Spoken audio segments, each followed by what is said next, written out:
ইরাকের কুফা শহর, যেখানে একসময় আলীর পদধূলি লেগেছিল, সেই শহরের বাতাসেও এক ধরনের ভার ছিল। সকালে ফজরের পর মসজিদের উঠোনে মানুষ বসত, কেউ কুরআন পড়ত, কেউ বিচার অপেক্ষা করত। এই শহরের সবচেয়ে প্রভাবশালী ব্যক্তি ছিলেন কাজী হামিদ ইবনু রাশিদ।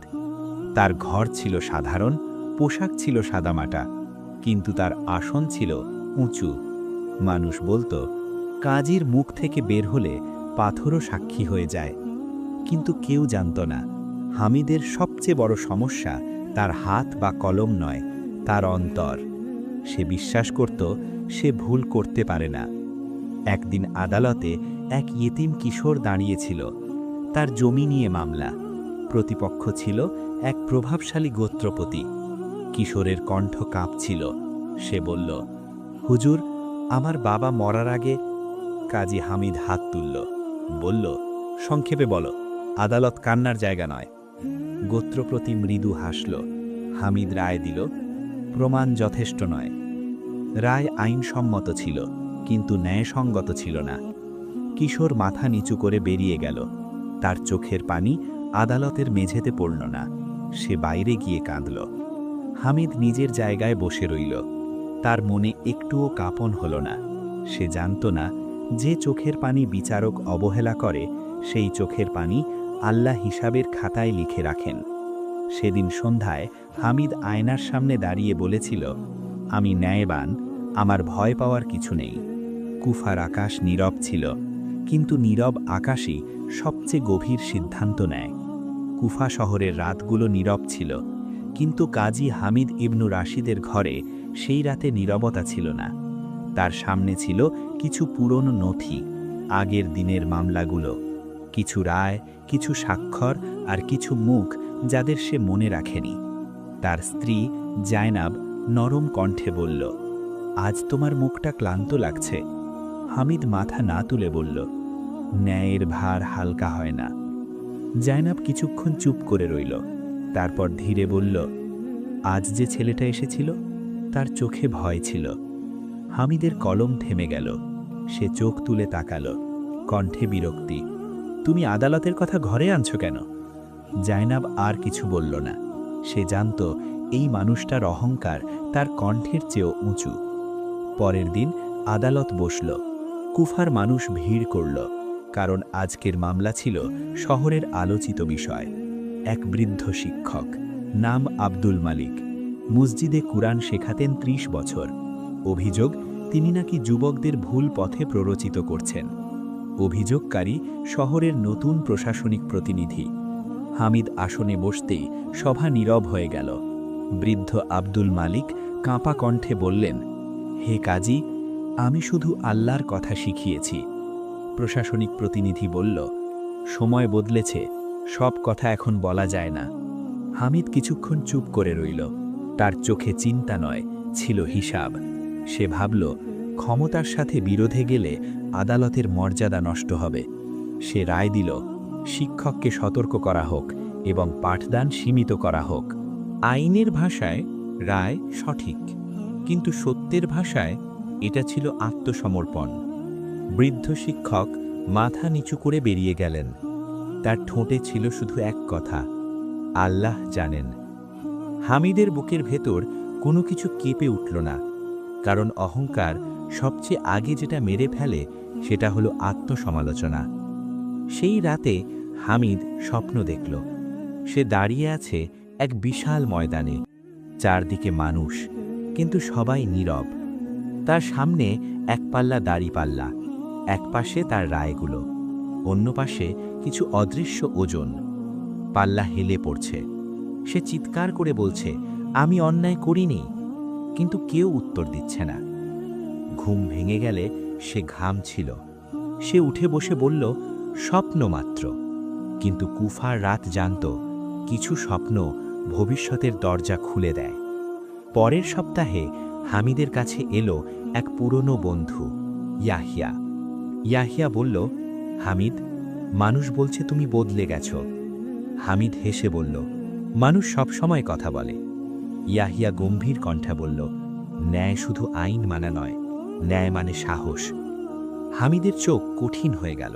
সে বলল, তুমি আমাকে শেখাতে এসেছ? ইয়াহিয়া উঠে দাঁড়ালো, বলল, না, আমি শুধু মনে করাতে এসেছিলাম। সে চলে গেল। আর সেই মুহূর্তে হামিদের জীবনে একটা অদৃশ্য দরজা চুপচাপ বন্ধ হয়ে গেল। কারণ যে মানুষ উপদেশকে অপমান মনে করে, তার জন্য পরীক্ষার দরজা খুলে যায়। কুফার আকাশে সেদিন মেঘ ছিল না, কিন্তু শহরের বাতাস ভারী হয়ে উঠেছিল। মানুষ টের পায় না, অন্যায় কখনো হঠাৎ করে বড় হয় না, সে আগে নীরবে অভ্যাসে পরিণত হয়। কাজী হামিদ ইবনু রাশিদের জীবনও ঠিক সেদিকেই এগোচ্ছিল। কয়েকদিন পর শহরে এক অদ্ভুত ঘটনা ঘটল। এক যুবক ধরা পড়ল।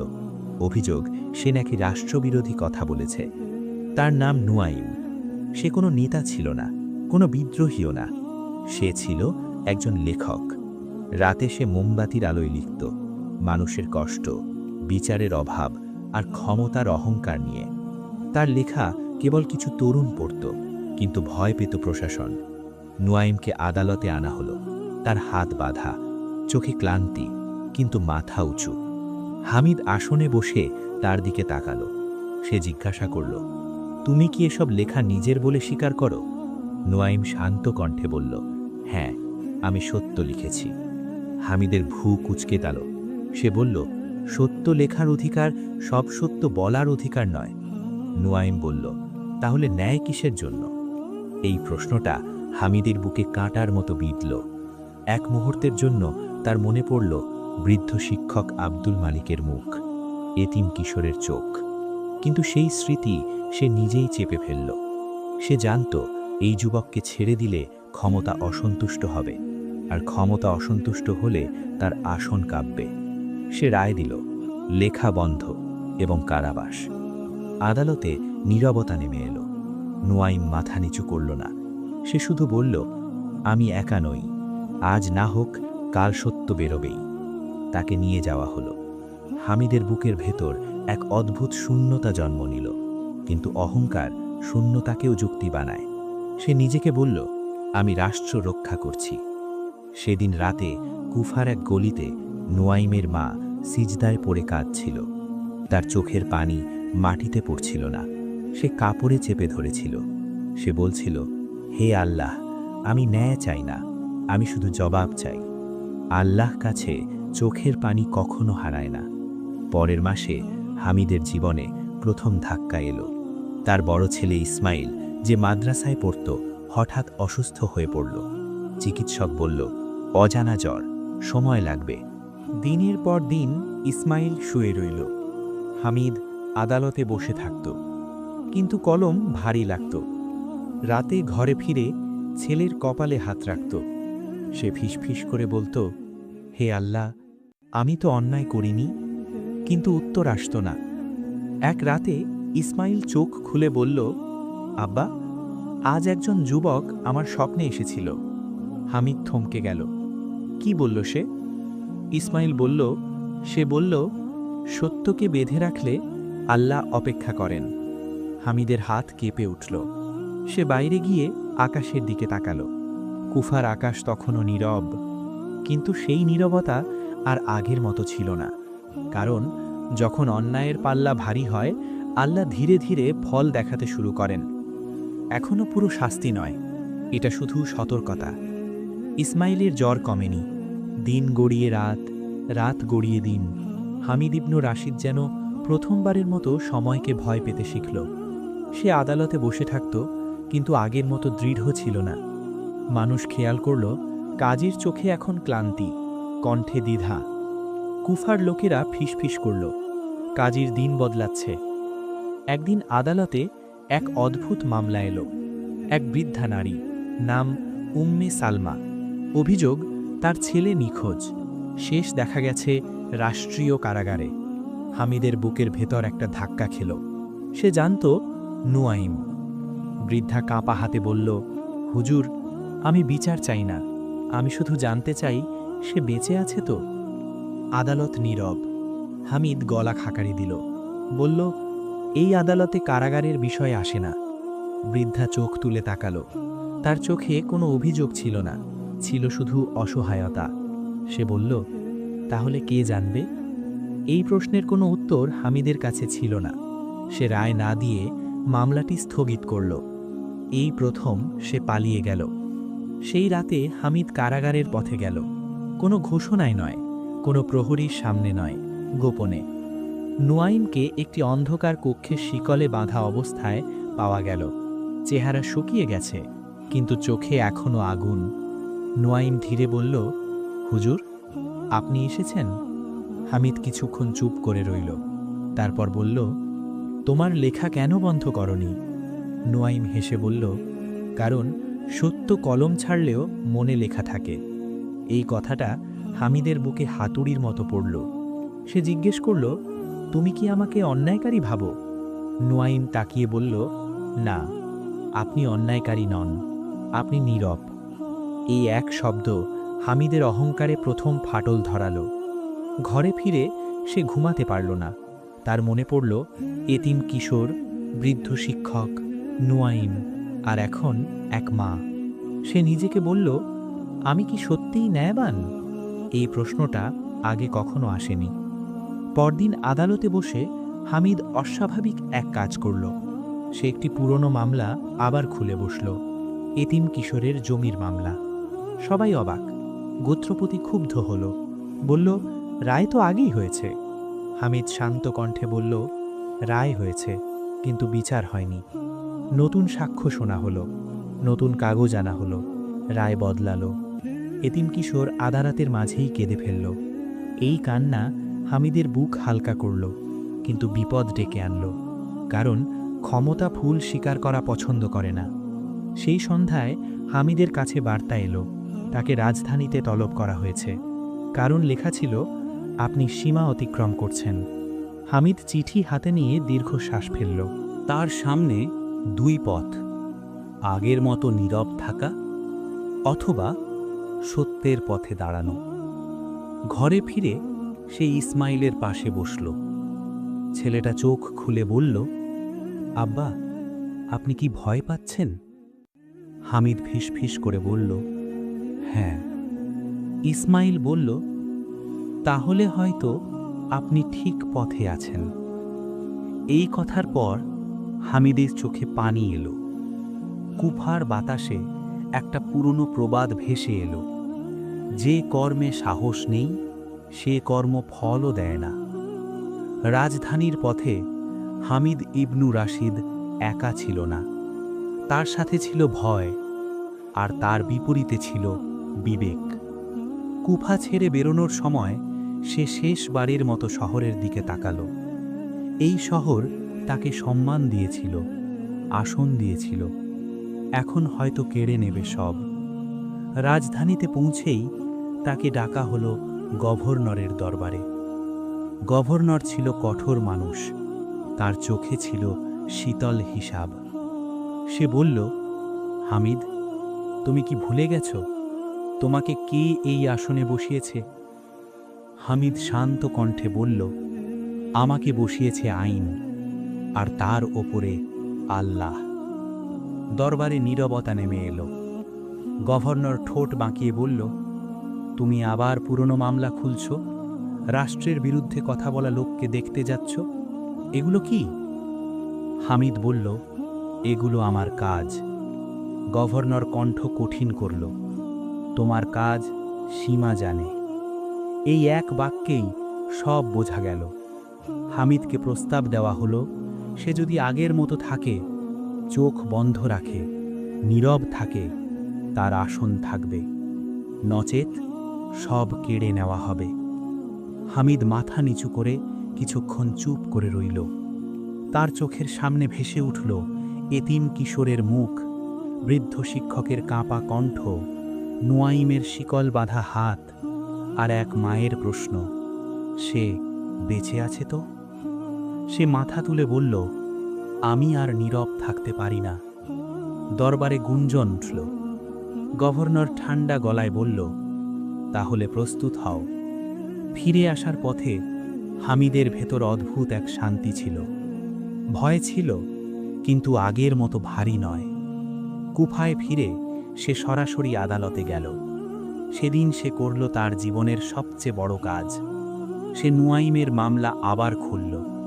প্রমাণের অভাব ছিল না, অভাব ছিল সাহসের। সে ঘোষণা করল, নুয়াইম নির্দোষ। আদালতে কান্না, বাইরে গুঞ্জন। কারাগারের দরজা খুলল। নুয়াইম বেরিয়ে এসে হামিদের দিকে তাকিয়ে বলল, আজ আপনি কথা বলেছেন। হামিদ বলল, অনেক দেরিতে। সেই রাতেই হামিদের আদেশ এলো, তাকে কাজী পদ থেকে বরখাস্ত করা হয়েছে। ঘর ছেড়ে দিতে হবে, রক্ষী সরিয়ে নেওয়া হবে। কুফার মানুষ নীরব ছিল, কেউ সামনে আসেনি। হামিদ একা ঘরে বসে দীর্ঘশ্বাস ফেলল। তার স্ত্রী জাইনাব বলল, আমরা কি হারালাম?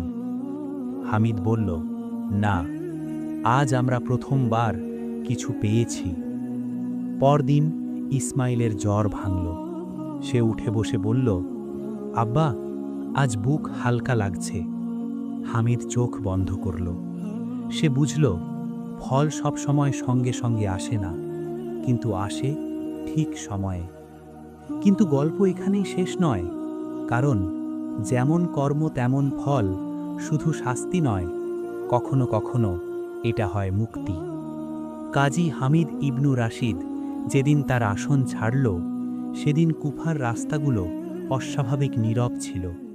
কেউ তাকে বিদায় জানাতে আসেনি, কেউ বিদ্রূপও করেনি।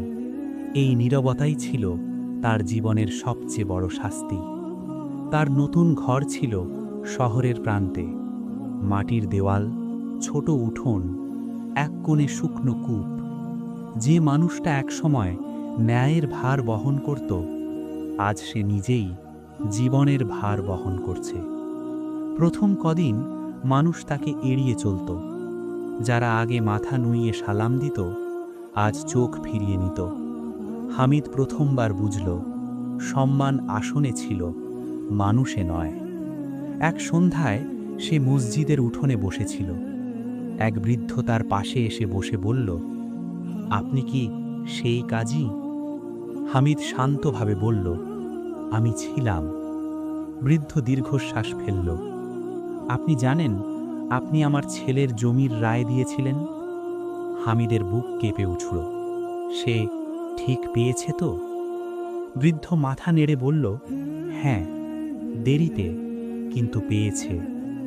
তারপর বৃদ্ধ বলল, আল্লাহ দেরি করেন, ভুল করেন না। এই কথাটা হামিদের চোখ ভিজিয়ে দিল। দিন গড়িয়ে সপ্তাহ, সপ্তাহ গড়িয়ে মাস, অর্থ ফুরোতে লাগল। হামিদ ছোটখাটো কাজ শুরু করল। লোকেদের আবেদন লিখে দেওয়া, চিঠি পড়ে বোঝানো। যে কলম একসময় রায় লিখত, আজ তা দিয়ে মানুষের আবেদন লেখা হয়। কিন্তু এই কলম এখন ভারী লাগে না। একদিন এক পরিচিত কণ্ঠ শুনল সে, হুজুর। হামিদ তাকিয়ে দেখল, এটিম কিশোরটি। সে এখন কিশোর নয়, তরুণ। তার হাতে দলিল, চোখে দৃঢ়তা। সে বলল, আপনি যদি সেদিন ভুল না শুধরাতেন, আমি আজ এখানে দাঁড়াতে পারতাম না। হামিদ মাথা নিচু করল, বলল, আমি অনেক দেরি করেছি। তরুণ বলল, কিন্তু করেছেন। এই কথাটা হামিদের জীবনে প্রথমবার স্বস্তি এনে দিল। এক রাতে হামিদ স্বপ্ন দেখল আবার, কিন্তু এবার ময়দান নেই, দাড়িপাল্লা নেই। একটা পথ, দুই পাশে মানুষ। কেউ অভিশাপ দিচ্ছে না, কেউ প্রশংসাও করছে না। এক কণ্ঠ শুধু বলছে, তুমি যখন পারতে তখন কথা বলনি, আর যখন কথা বলেছ তখন হারিয়েছ। হামিদ জিজ্ঞেস করল, তাহলে আমি কি পেলাম? কণ্ঠ বলল, নিজেকে। ঘুম ভাঙার পর সে দীর্ঘ সেজদায় গেল। এই প্রথম সে আল্লাহর কাছে পদ ফেরত যায়নি। সে শুধু বলেছিল, আমাকে ভুল না করতে শেখাও। কুফায় ধীরে ধীরে মানুষের দৃষ্টিভঙ্গি বদলাতে লাগল। যারা আগে দূরে থাকত, তারা এখন এসে বলতো, আমাদের কথা শুনবেন? হামিদ শুনত, রায় দিত না, কিন্তু মন দিত। এভাবেই তার চারপাশে জমতে লাগল এক ভিন্ন সম্মান, যা আসন থেকে আসে না। কিন্তু আল্লাহর হিসেব এখনও পুরো হয়নি, কারণ যেমন কর্ম তেমন ফল শুধু ব্যক্তিগত নয়, এটা সমাজের জন্যও শিক্ষা, আর সেই শিক্ষা এখন প্রকাশ পাবে। কুফার এক সকালে হঠাৎ করে শহরে গুঞ্জন উঠল। রাজধানী থেকে নতুন গভর্নর আসছে। পুরনো গভর্নরকে নীরবে সরিয়ে দেওয়া হয়েছে।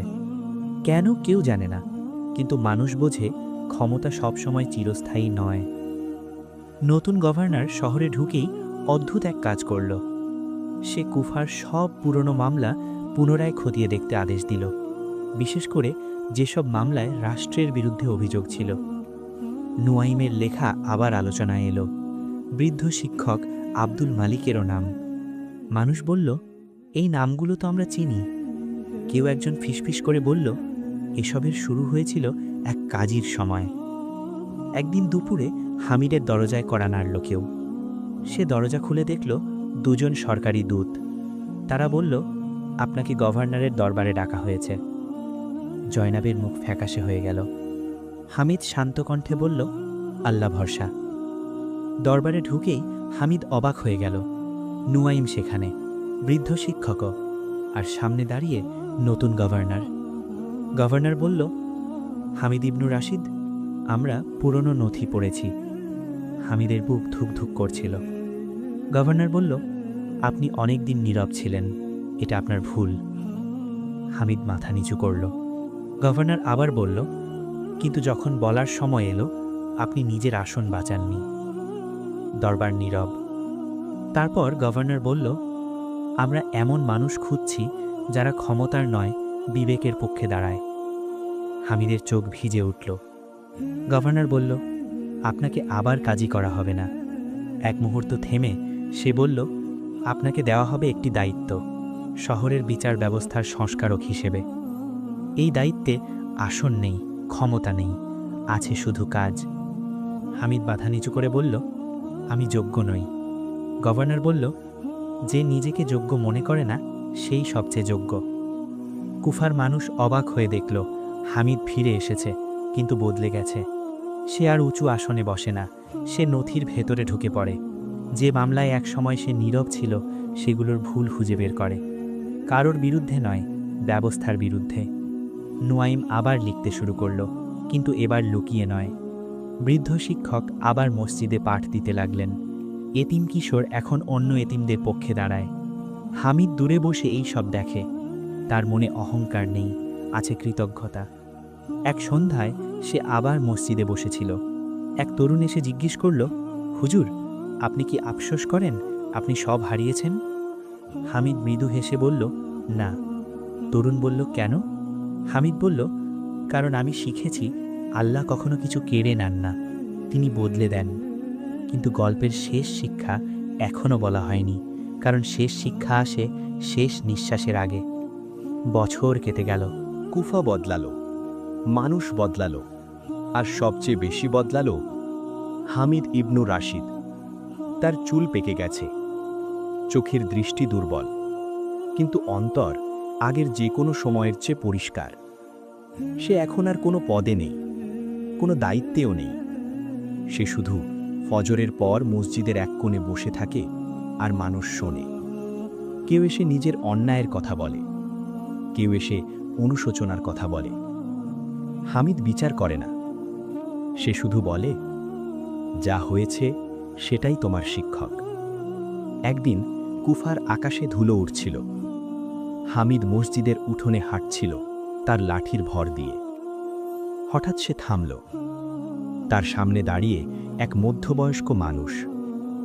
হামিদ তাকিয়ে চিনল, সে ছিল সেই প্রশাসনিক প্রতিনিধি যার কথায় একদিন বৃদ্ধ শিক্ষককে থামানো হয়েছিল। লোকটি কাঁপা গলায় বলল, আপনি আমাকে চিনেছেন? হামিদ বলল, চিনেছি। লোকটি বলল, আজ আমার ছেলে বিনা অপরাধে কারাগারে। তার চোখ ভিজে উঠল। সে বলল, আমি বুঝতে পারছি আপনি তখন কি অনুভব করেছিলেন। হামিদ চোখ বন্ধ করল। সে কিছু বলল না, শুধু তার হাত ধরল। এই নীরবতাই ছিল সবচেয়ে বড় উত্তর। সেই রাতে হামিদ জ্বরে পড়ল। জাইনাব তার পাশে বসেছিল। হামিদ ফিসফিস করে বলল, আমি কি দেরিতে বুঝেছি? জাইনাব বলল, কিন্তু বুঝেছ। হামিদ মৃদু হাসল। ভোরের আগে হামিদ আবার স্বপ্ন দেখল। সে দাঁড়িয়ে আছে এক বিশাল ময়দানে। এবার তার সামনে কোনো দাড়িপাল্লা নেই, শুধু একটি খোলা খাতা। খাতার পাতায় লেখা নীরবতা, ভয়, অহংকার, অনুশোচনা, সাহস, ত্যাগ। শেষ পাতায় লেখা ছিল, যেমন কর্ম তেমন ফল, কিন্তু ফল সবসময় শাস্তি নয়, কখনো তা হয় সংশোধন। হামিদ চোখ খুলতেই ফজরের আজান ভেসে এলো। সে ঠোঁট নড়াল। আল্লাহ! এই এক শব্দেই তার জীবন শেষ হল। হামিদ ইবনু রাশিদ কোনো বড় কবর পেল না, কোনো রাজকীয় জানাজাও না, কিন্তু কুফার মানুষ আজও বলে, একজন কাজী ছিল যে ভুল করেছিল, কিন্তু ভুলে দাঁড়িয়ে থাকেনি। শেষ শিক্ষা: অহংকার সবসময় উচ্চস্বরে কথা বলে না। নীরব অন্যায়ও অন্যায়। ক্ষমতা যায়, আসন যায়, কিন্তু কর্ম থেকে ফল আসবেই, আজ না হোক কাল। কারণ যেমন কর্ম তেমন ফল।